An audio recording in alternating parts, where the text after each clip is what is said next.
En ce qui concerne les affaires de cœur, il n'y a pas de bien ou de mal. Chaque décision que tu prends développe ta compréhension de la vie et de l'amour. Donc on nous parle de décisions à prendre. Très bien. Et ensuite, bah ouais, ça continue et ça confirme. Plonge à l'intérieur de ton cœur. Mon amour pour toi est aussi profond que l'océan. Magnifique. Là, on vous dit de prendre tout simplement une décision avec votre cœur. Alors, très bien. Est-ce que...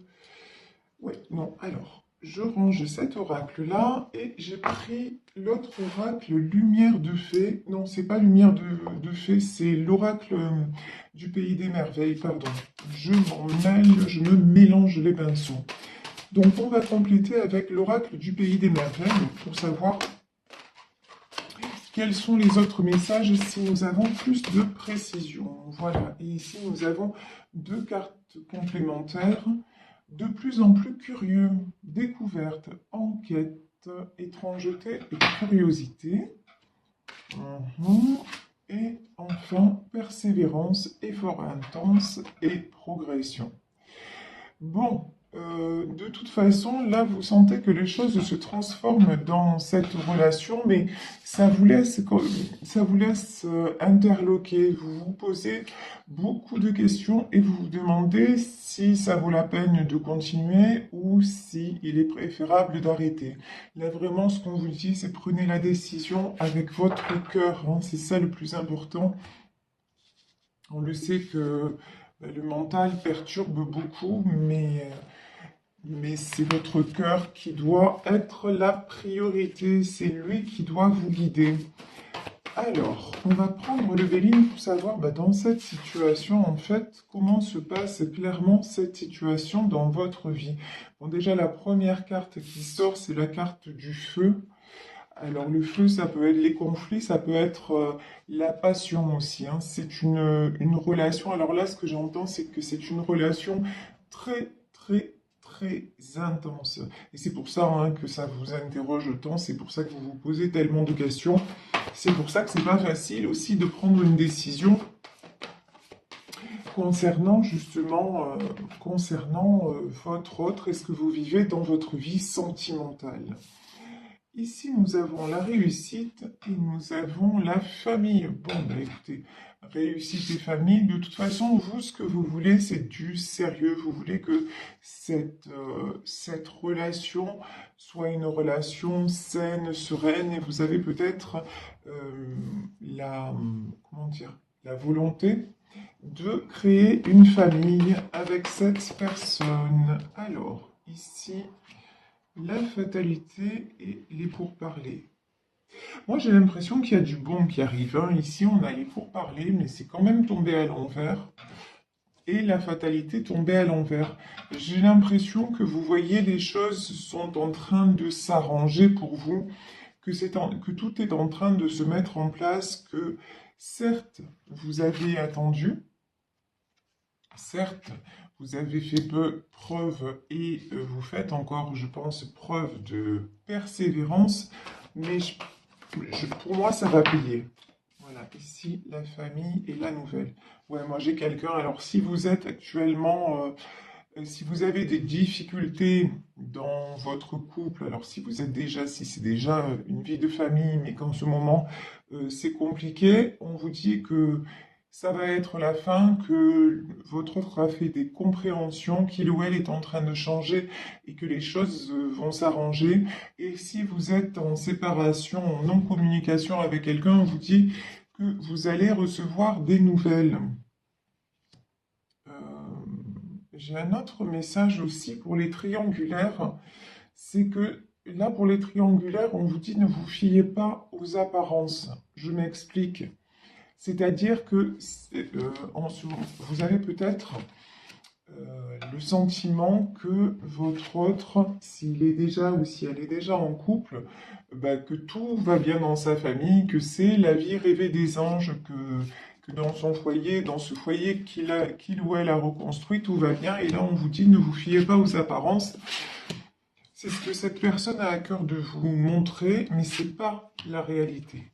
Là, ce que je ressens, c'est que c'est pas la réalité. La réalité, c'est que c'est quelqu'un qui pense toujours à vous, qui veut revenir vers vous et qui ne sait pas trop, hein, pour le moment, qui ne sait pas trop comment faire. C'est quelqu'un aussi qui a été comment, déstabilisé, voilà, de plus en plus curieux, pour moi c'est ça. C'est quelqu'un qui a été déstabilisé par votre réaction. Alors si cette personne vous a quitté, a mis de la distance, c'est quelqu'un qui s'attendait à ce que vous, pardon, hein, mais à ce que vous rampiez. Et c'est pas ce que vous avez fait en fait. Vous avez dit, ok, ok, bon ben ça s'arrête, et vous n'avez pas cherché plus d'explications que ça. Vous ne lui avez pas couru après, vous avez accepté, même si forcément hein, ça vous a fait mal. Ici, on a la carte du procès à l'envers, mais vous, de toute façon, vous avez compris que vous aviez, entre guillemets, un problème, c'est-à-dire l'héritage, la trahison. Quand je dis vous aviez un problème, c'est-à-dire que dans cette histoire, ben, comme nous tous, dans chaque histoire, nous avons notre part de responsabilité. Et vous, votre responsabilité, c'est que vous avez trop accepté, et peut-être pendant trop longtemps. Cette histoire, vous voyez ici, on nous parle de la blessure de trahison. Et peut-être que ça fait plusieurs fois que vous avez ben, le même genre de relation, c'est-à-dire vous êtes avec quelqu'un, tout marche bien et tout ça, et puis d'un coup, cette personne vous trompe, quoi. Et vous comprenez pas ce qui vous arrive. Mais sauf que là, ben, là, c'est pas pareil. Cette fois, c'est pas pareil parce que vous avez fait un cheminement personnel. Vous vous êtes rendu compte que cette foutue blessure de trahison que vous avez, ben, il était temps, avec la carte de l'héritage, il était temps de la régler une bonne fois pour toutes. Du coup, ben, vous êtes plus serein ou plus sereine. Vous prenez plus la tête. Vous n'allez pas prendre la tête non plus à la personne qui est partie. Vous vous dites, bon, ben, écoutez, maintenant, écoute, c'est comme ça, tu veux pas, c'est trop compliqué, mais moi, c'est fini. Je ne vais plus m'embourber avec qui que ce soit, même avec toi, même si je t'aime, même si j'ai envie de construire avec toi, puisqu'ici nous avons la carte du bonheur, même si ben, je peux pas m'empêcher de t'aimer, il y a toujours quelque chose qui m'attire vers toi, mais en même temps, de plus en plus curieux et persévérance, mais en même temps, je continue à bosser sur moi pour m'accorder de plus en plus le bonheur sans avoir besoin de qui que ce soit, euh, sans attendre. Voilà. Je veux le bonheur, mais je ne l'attends pas de quelqu'un en particulier. En tout cas, je travaille sur moi pour faire en sorte déjà de m'aimer moi-même et d'être heureuse et d'être heureux moi-même bien dans mes baskets, bien avec moi. Après, tu veux faire partie, tu es dans cet état d'esprit, tu veux faire partie de ma vie dans ces conditions, bienvenue, c'est génial. Mais tu es juste là pour me casser la tête, en fait, hein, pour me créer des soucis ouais, avec les ennemis. Et quand tu viens me voir, à chaque fois, tu es perturbé, à chaque fois, c'est moi qui te remonte le moral, à chaque fois, et puis, d'un coup, tout va bien, d'un coup, plus rien ne va. C'est bon, laisse-moi tranquille, fous-moi la paix. Voilà, je suis bien chez moi. Voilà, la carte des pénates, c'est ça. C'est maintenant que je commence à m'équilibrer, que je suis bien chez moi, que je recommence à prendre soin de moi, je vais plus t'autoriser non plus à me mettre le bordel. Et ça, c'est très bien. Et du coup, votre autre, ça le déstabilise parce que il ou elle s'aperçoit que l'emprise, elle est finie, quoi. Alors ici, j'ai pris le tarot des belles créatures. Ici, nous avons la carte du mât. Le mât, c'est le fou, c'est le nouveau départ. Elle était tombée à l'envers, mais là, de toute façon, on me dit de la remettre à l'endroit. Parce que non, ce nouveau départ, oui, c'est vrai que pendant longtemps, vous avez hésité à vous éloigner de cette personne. Mais maintenant, ce qui est fait, voilà. Et maintenant, vous tracez votre route, encore une fois, tout en espérant qu'il ou elle revienne et avoir le bonheur et construire avec lui. Hein. Donc ça reste votre rêve, ça reste votre espoir. Mais bon, après, il n'est pas là ou elle n'est pas là, c'est pas grave, hein, on continue.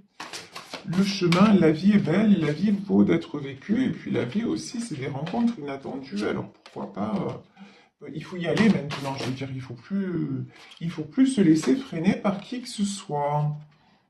Ici, nous avons le valet d'épée. Et nous avons, pardon, le roi de bâton. Ouais. Alors, valet d'épée, dans ce jeu, on nous dit, valet d'épée, on nous parle d'inspection. Moi, j'ai envie de dire d'introspection, là. Et roi de bâton, on nous parle de leadership. Bon. Ce qui vous a longtemps déstabilisé, c'est les deux facettes de votre ordre. Je m'explique. Un jour, c'est quelqu'un qui arrive en valet d'épée.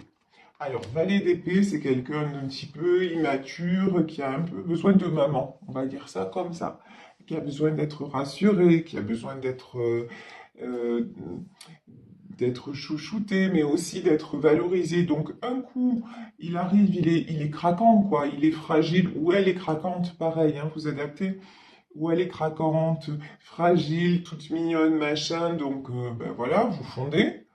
Et puis, une fois que la crise est passée, on va dire ça comme ça, une fois que cette personne a eu ce qu'elle voulait, ben hop, ça devient transformation, un roi de bâton. Ça devient quelqu'un d'un peu autoritaire et qui ne tient pas beaucoup compte de vos propres désirs, en fait.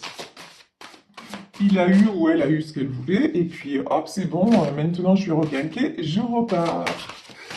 Et ça vous a empêché d'avancer. Et c'est à ça maintenant que vous dites non. Hein. Maintenant, vous dites non, mais c'est bon, quoi.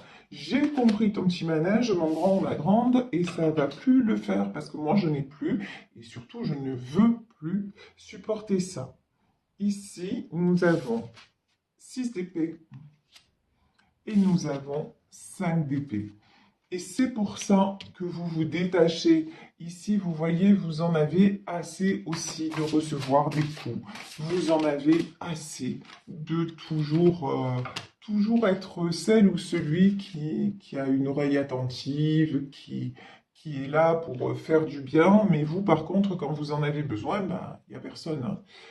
Ou en tout cas, c'est très... j'ai le sentiment que c'est très limité, c'est très restreint. Vous voyez, vous êtes capable de donner beaucoup, mais la personne en face, elle est quand même très égocentrée. Voilà, c'est ce que je ressens. Et vous, maintenant, bah regardez, hein. 9 de pentacle, vous avez besoin, vous êtes en pleine transformation.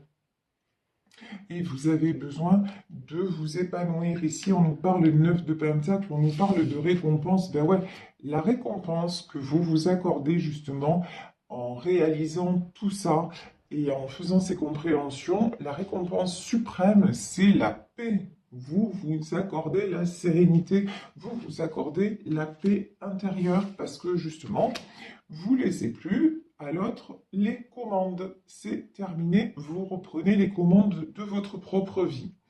Ici, nous avons le 6 de pentacle et nous avons le 8 d'épée.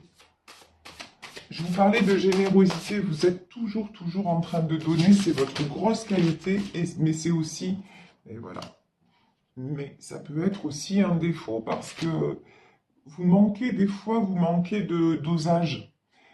Vous êtes trop dans plein de domaines. Et du coup, quand, quand on donne trop aussi, bah forcément, on donne beaucoup, et même si on ne se l'avoue pas, parce qu'il y a l'ego qui entre en ligne de compte et tout ça, comme on donne beaucoup, on attend aussi beaucoup de l'autre. Ça va de pair.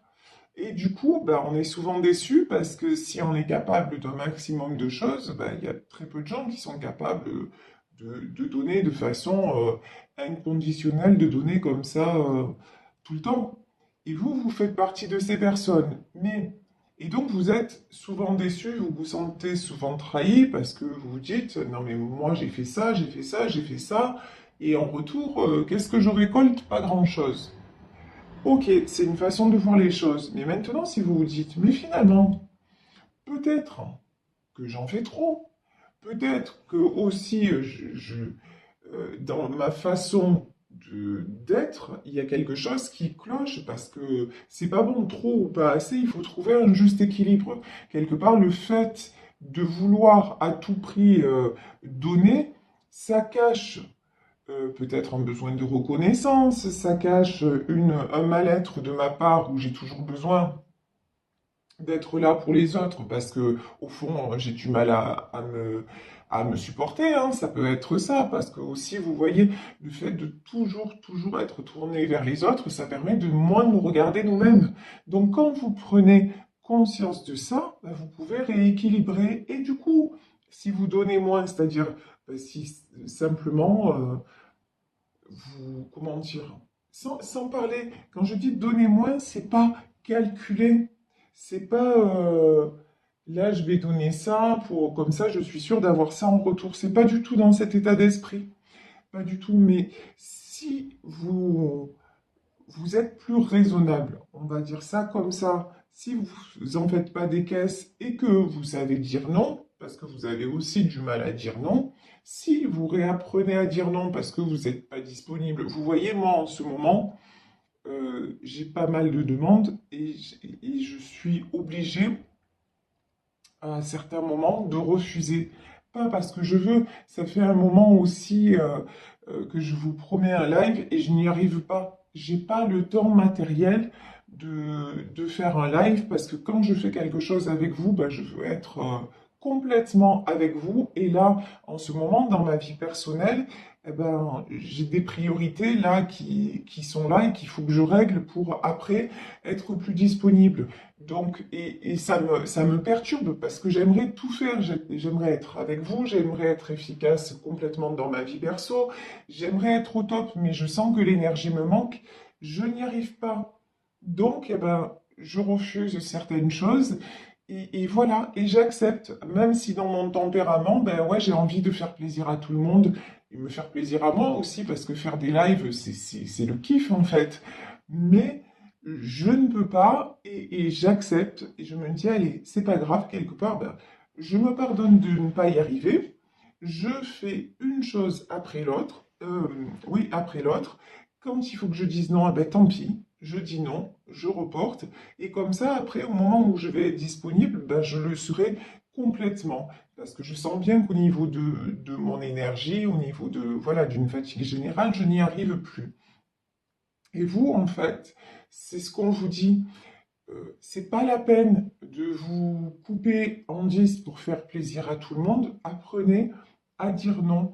Et du coup, bah, vous allez prendre du temps pour vous reposer, le temps où, parce que si vous faites les choses simplement pour faire plaisir, bah, ça va vous bouffer parce que vous n'avez pas l'énergie pour. Bah, laissez tomber, vous dites non et vous y revenez après. Et du coup, vous allez voir que automatiquement, bah, vous allez moins attendre de la personne de votre cœur ou des autres parce que peu importe après ce qu'ils vont dire, vous n'avez pas pu faire autrement et vous vous êtes donné la priorité parce que n'oubliez pas que la priorité, c'est vous, c'est votre santé, c'est de vous sentir bien. Vous avez droit à la paix, vous avez droit au bonheur. Là, vous faites en sorte de ne pas vous laisser déstabiliser. Donc, continuez sur ce chemin. C'est vraiment important parce que comme ça, ici, le 8 d'épée, comme ça, vous vous sentirez pas sans arrêt blessé, trahi, déstabilisé. Du moment où vous apprenez justement à vous poser, à dire non et à vous pardonner aussi, de dire, ben non, je peux pas être sur tous les fronts, c'est pas possible. Donc, ah ben, je vais y aller petit à petit et vous voyez, ça va mieux marcher.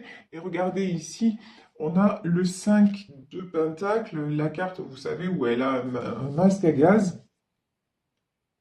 Et là, on vous dit, bah ça aussi, ça va vous éviter de vous sentir comme ça, sans arrêt pollué et sans arrêt en train de rééquilibrer la balance. Apprenez à équilibrer ça toute seule ou tout seul et ça ira beaucoup mieux. Et aussi, dans tout ce qui est quantique, dans tout ce qui est énergie, vous allez voir que ça va transformer aussi les choses dans votre entourage.